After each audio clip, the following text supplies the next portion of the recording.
Hello, everybody, and welcome to the Watchworthy Podcast. It's your boy, Brother Ash. And I'm Miss Christy. And today we're going to be doing Little Richard, I Am Everything. This documentary was a great choice by us. We chose this documentary because of his legacy and his impact on rock and roll. And obviously, he always had such a huge, flamboyant character. Yeah. So we just wanted to give this rock star of all rock stars and icon his props by reviewing this episode. And, we learned a lot about him, too. So, yep. So this documentary you can find on HBO. It came out in 2023.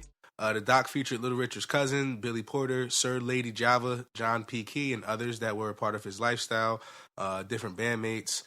He had plenty of old videos of performances and even old videos of interviews of Little Richard talking to his younger days. While you watch, make sure that you remember our poll question. What is your favorite aspect of Little Richard's legacy? I have a couple things that I'm going to touch on. Right, I learned a lot from this. Yeah. I didn't, beyond music, I just didn't really know much about his personal life, so I think that you all will learn how much he really influenced others, and that's a great poll question to ask, because there's a lot he left behind. Yep. So, without further ado, Little Richard. And I also wanted to call out these two quotes that they started the documentary with. They said, the legacy of Little Richard is complex, and it's almost like having a split personality, which definitely we learned he had two personalities. So I'll talk about his early life. Little Richard was born Richard Wayne Penniman in 1932 in Macon, Georgia. So this is, really south, down south. He was one of those big poor families. I think he had 11 siblings or was one of 11. They slept on pallets, ate big one-pot meals like rice and beans because they were so poor. And his father was a strict minister, but you can see a red flag right off the gate, where he got his split personality, because his father was a minister, but also owned a bootleg club. How you gonna be a minister and own the juke joint? I don't know. Yeah. But he did both. And so Little Richard wanted to be like his father. He wanted to become a minister. They also said he was one of those families that was in church all day. He went to the Baptist church with his mother, and then he went to the AME church with his father. So he was always around singers, musicians, music.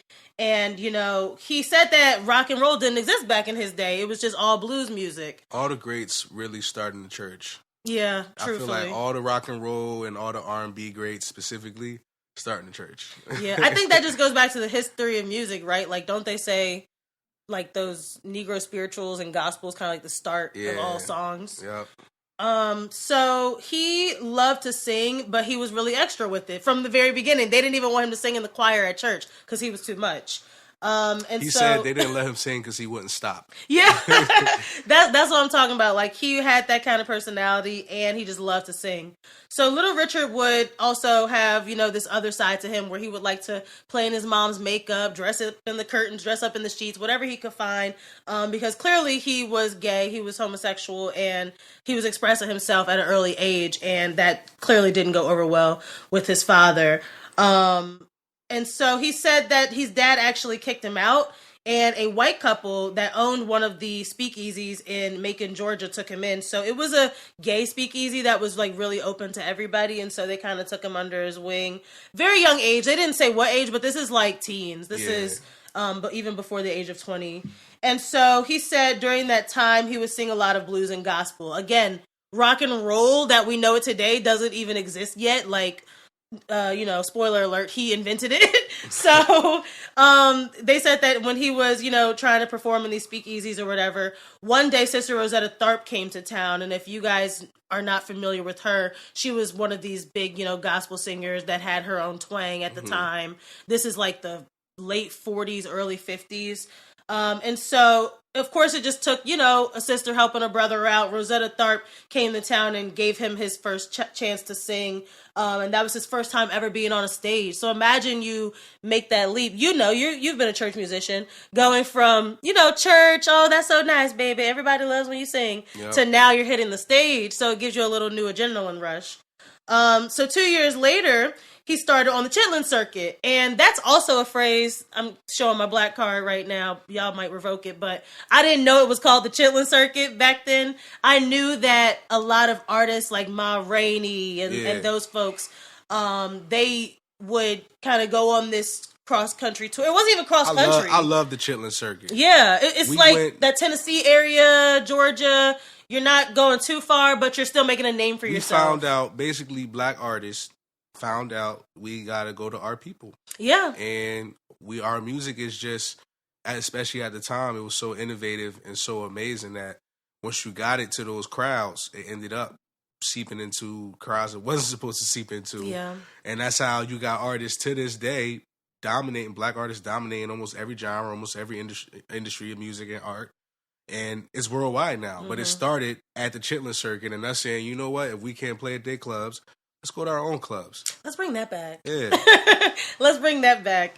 Truly, because, not to get off topic, but I remember recently some folks were complaining that we live in Jersey, a certain North Jersey bar/lounge was racist and wasn't really letting black people in or charging black people an extra cover fee. And I'm like, dang, in the 2020s, even today, they don't really want us in their clubs. They just want our money. And I think that's what we learned with Little Richard, too. Remind me not to go to that spot. Yeah. Because I'll be damned if I pay extra bread just because I'm black.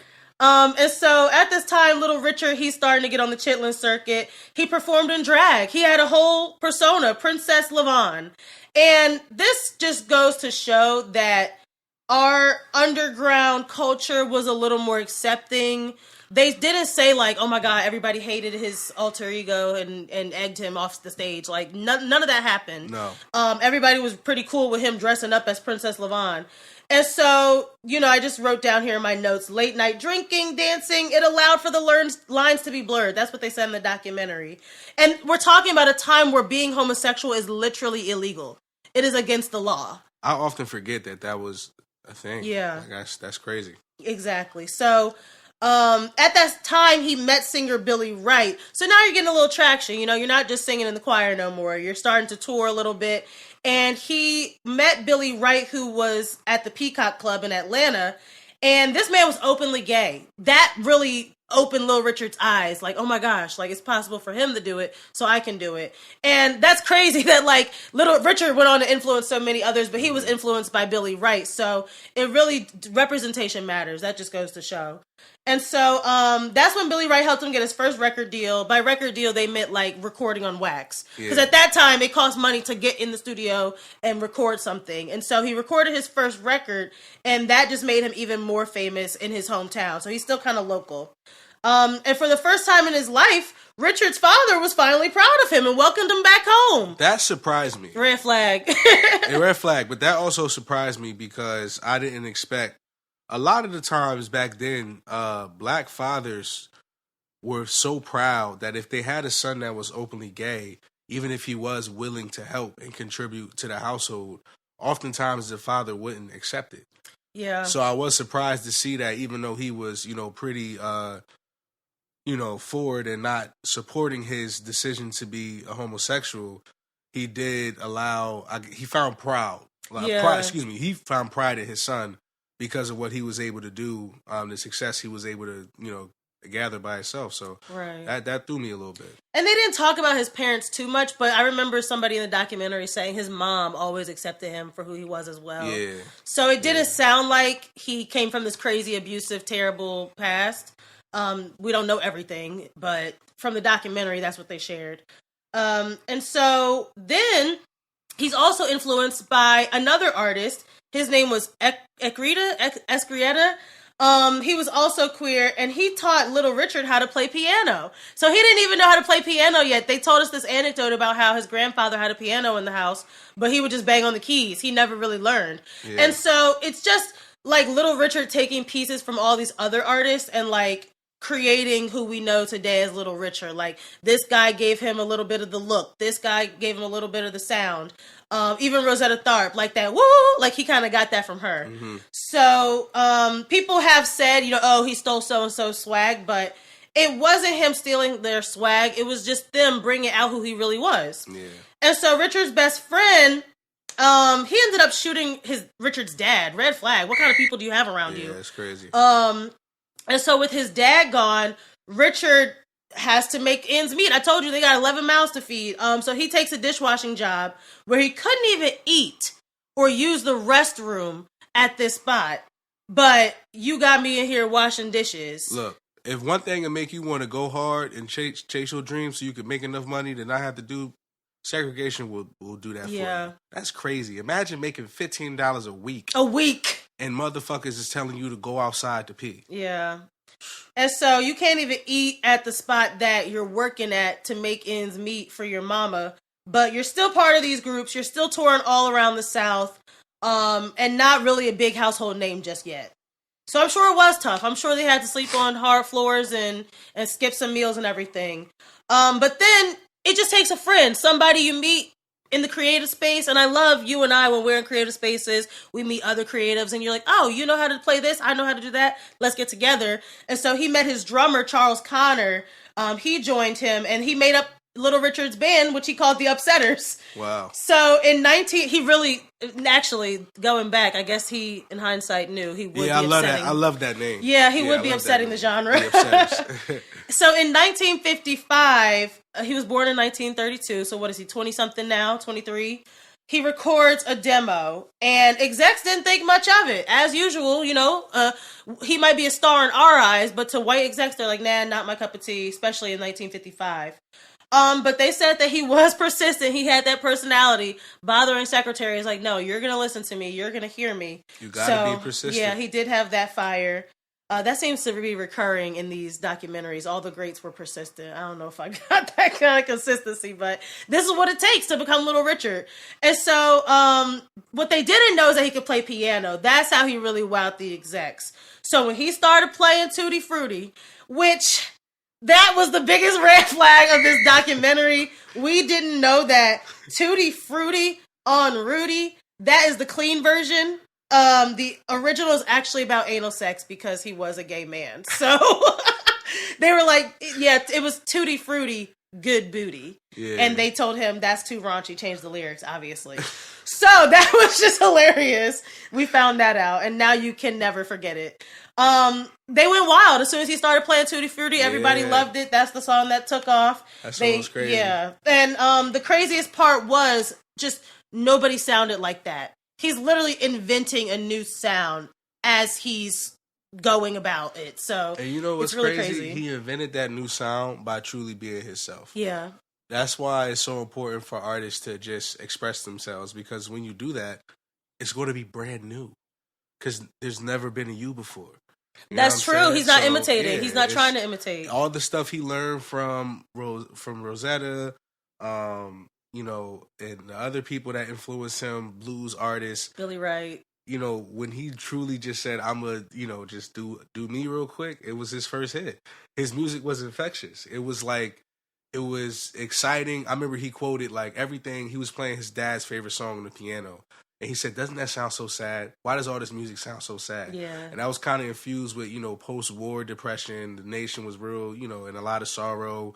So his music was classified as race music because as infectious as it was only being played on black stations. But what was going on with that was, technology starts advancing a little bit. Yeah. So now these radio stations are you can transition to not only the big stations or one station, right? You can get multiple in-between stations with these independent DJs. They didn't even have car radios before this. So when they start to get car radios now, kids can literally just listen to music in their cars without their parents knowing. Mm-hmm. And these independent DJs were playing Little Richard because Little Richard had to sound like no other artist that time. Mm-hmm. So the concept of the teenager didn't even exist until this time in the 50s. That's so crazy. What was before boomers? Just all adults? Not all adults. It was just children and you just turn 18 one day and then you're get married adult, and you're an adult. They didn't have that in-between teenager phase. Because I guess even when you say teenager now, one of the first things that come to your mind is rebellion. Yeah. Spitefulness, mood swings. And this is the type of effect that his music had on these kids because his music was so raunchy and it was so, forbidden back then, especially for white teenagers. Yeah, they couldn't have that. And you know how black families are, too. Don't be playing that secular worldly music up in here. So he created that whole stigma where teens started to pull away from, what their parents were telling them what to do. The system, they not having that. So, people are fighting back at Little Richard, These label executives are like, a lot of label executives were probably afraid to work with him. People that really couldn't have nothing to do with him because his music was like really, really. It's crazy. And we talked about this in another episode when we was doing what was it? Dolly? Rap City. Oh, Rap City. Rap City. And people were mad at early hip hop. And I'm like, could y'all imagine if they listen to hip hop now? Yeah. Like some of the stuff rock stars talk Good about Booty now. was wildin', but I guess like they had people just don't like what they don't know, basically. That's what I'm trying to say. And people also are angry with people who are bold enough to do things that they aren't bold enough to do. So Elvis and Pat Boone, right? We all know who Elvis is. I didn't really know who Pat Boone was.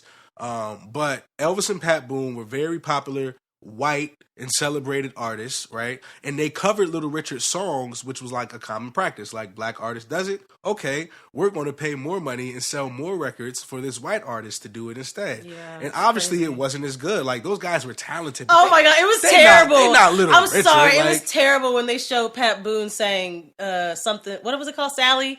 When he sang one of those songs, it was just like no flavor. It was Yeah, it was real bland. And we even, we might talk about this later in the documentary, but just like how much he used the stage. I think the Rolling Stones mentioned how they watched him perform and they were just like, wow, like he's using the entire stage. But like these white artists would cover black songs and it was just bland. Like they did the same thing with Dolly and you could steal the recipe, but the sauce won't be the same. But that's why we respected Dolly, because at least Dolly, sold it to Whitney so she could do that. So Specialty Records gave Little Richard an advance, and he was thrilled to buy a home, which I love. I love that he bought a home with his first advance. Yeah. But he wasn't getting paid like Elvis and Pat Boone. Like Elvis, I think he said sold more than his records of doing Tutti Frutti than the original. Yeah, I hate that. And that's upsetting because he performed it better, you know what I'm saying? So in New Orleans in 1956, Little Rich records Long Tall Sally. Oh yeah, that's the one. And that's his first record, his first gold record,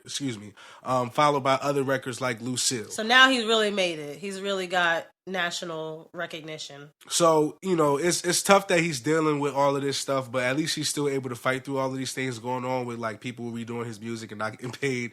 He just kind of continues to like, press his talent through culture, and it's starting to like, you see a peep of the crack a little bit. White singers couldn't keep up with his rhythm. He even started doing things like, all right, I see y'all was able to copy that song, but now I'm going to pick it up. They finally stopped covering him because they literally couldn't keep up with him. Like, we all know that one Busta Rhymes, Lil Wayne, and Chris Brown song. When Busta Rhymes comes on, everybody go, we just can't keep up with Busta's verse, like, no matter what. So, like, even if you tried to redo it, you couldn't. Yeah. You physically could not do it. So, as he toured, nobody could follow him, so he started to become like the headliner. So like he's starting as like the person to open up, and by the end of the tour he's headlining because people are like coming there to see him.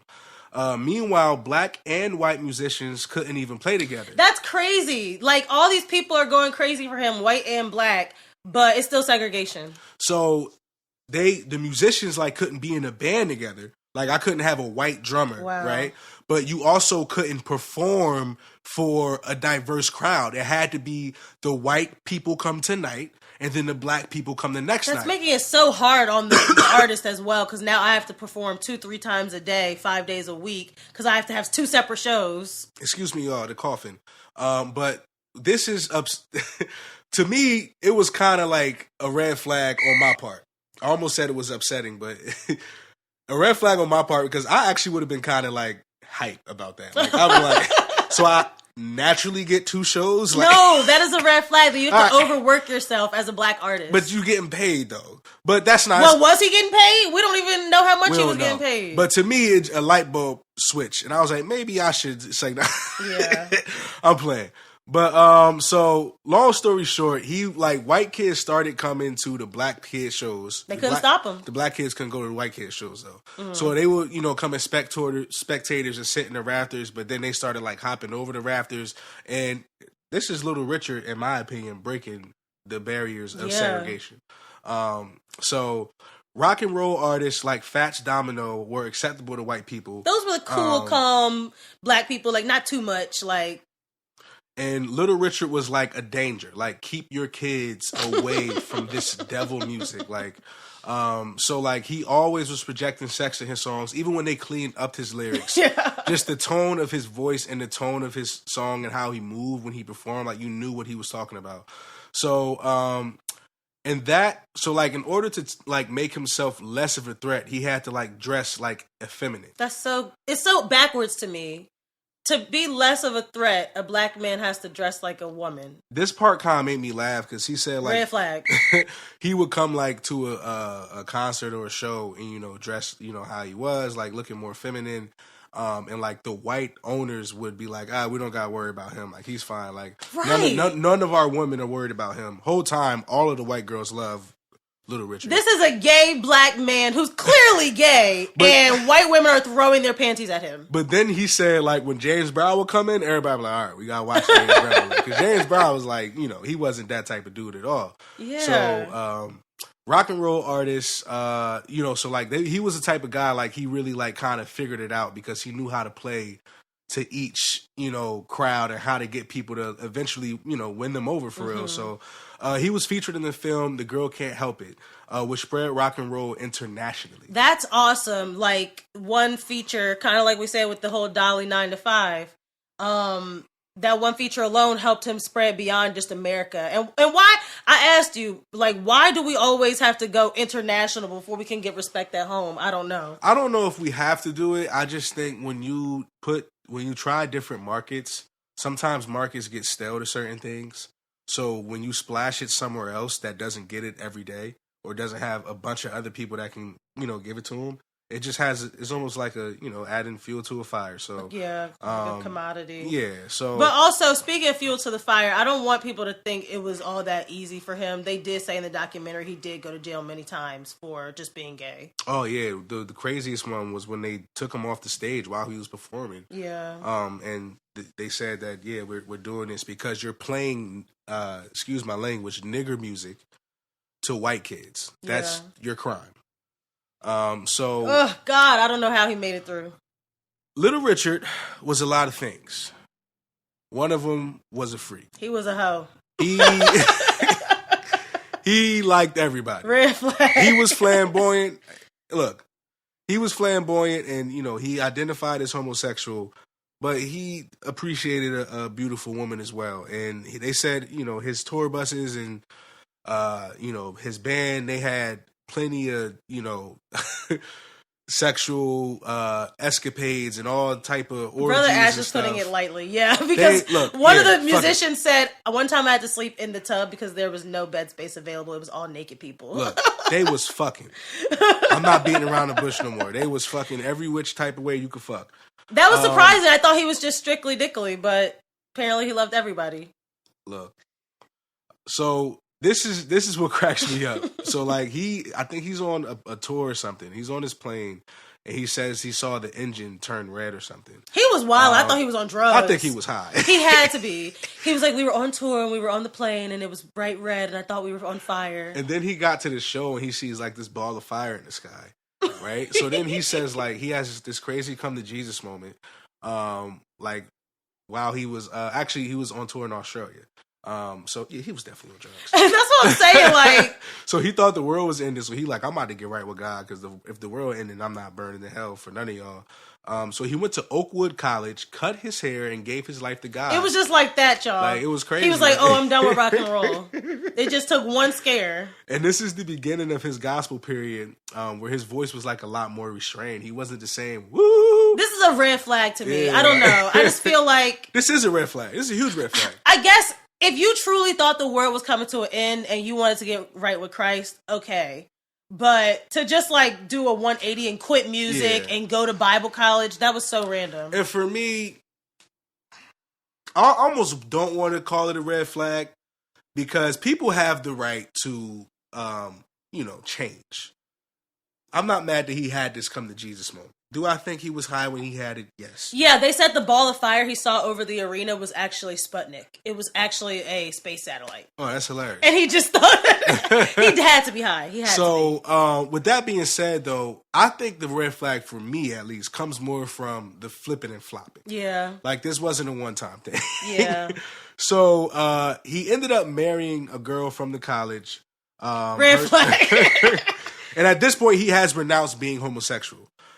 He has said that, that's not of God and I don't want to be a homosexual. And he renounced that. And he married Ernestine, who didn't know anything about his life. Yeah, again, I don't know how people are like, oh, I had no idea who Little Richard was before I married him. Because there's no social media. That's true. So if let's say you could even have one of his records, but if you've never seen him in person or his picture isn't on the record or he doesn't look just like the picture on the record, then you don't know who this guy is. Or if you were super Christian like this girl Ernestine was, you weren't listening to him anyway. He was probably shielded from Little Richard. So, like Brother Ash said, the flipping and flopping, we see that Little Richard does a lot of it. One moment you got your foot in the church, another moment you want to go back to rock and roll because church and being a minister isn't paying the bills. So in 1962, Little Richard goes to London on a tour performing some of his old music. Why does that sound like a movie? Little Richard goes to London. Literally, like, Little Richard goes to London because he needs to make some money, so he goes on tour to perform his old music. And this is where he meets a little band, the Beatles, before they're even the Beatles. I think I've heard of them. Literally, Little Richard meets the Beatles and puts them on. And this is what Brother Ash was talking about, his influence. The Beatles said they had never even met anyone famous and were mesmerized when they met Little Richard. So by 1963, he goes on a second UK tour. And this time, he has the Beatles and the Rolling Stones open for him because they're little nobodies at this point. You just get a little speck, a little crumb of Little Richard's tour to put you on the map. And so that really just influenced them so much. UK bands, like Brother Ash said, were stiff, in place, moved like robots, didn't work the stage, didn't have any flavor or finesse. And watching Little Richard opening up for him, touring with him for just 30 days, really influenced them. And it helped them learn like how to become performers that we know them today. Yeah. Like John Lennon, Paul McCartney. They were nobodies before Little Richard. They literally said, like, when they first got to meet him, they just were mesmerized by being in the same room with him. Like, I had no idea that he was that big. And it's because the artists that we have been told to recognize as the pioneers of hip-hop. Mm-hmm. I mean, not hip-hop, rock and roll. But I know exactly what you mean. It's like erasure, and we'll get to that definitely. And so the way Paul McCartney put it was, Little Richard was basically doing church in a theater. And that's exactly what his performance and his persona was like. We talked about his background. He did come from a church background. Yeah. So all that woo and hooting and hollering, he was rubbing off on other people. And Paul McCartney started doing the woo like Little Richard. And now I'm side-eyeing him because that's a red flag. So Beatles Mania, ever heard of that? That took off. And other white people who stylized black sounds and moves started to blow up more than Little Richard. That's a red flag. That really is a gut punch. Yeah. You taught them everything you know, and they get bigger than you. That sucks. And so they also talked about how teenagers are fickle consumers. One day you're in, one day you're out. Yeah. And by the 60s, Little Richard was out. He was out. Yeah, that's crazy. So he's just not as big in the 60s as he is in the 50s. So he decides, all right, I need to get back to what I was doing before. Divorces Ernestine. So I guess your little year of marriage was null and void. And he decides to just come on out loud and proud, more flamboyant than ever, and just make sure he literally made it a point to steal the show everywhere that he went from this moment on. Everywhere. They said that he was on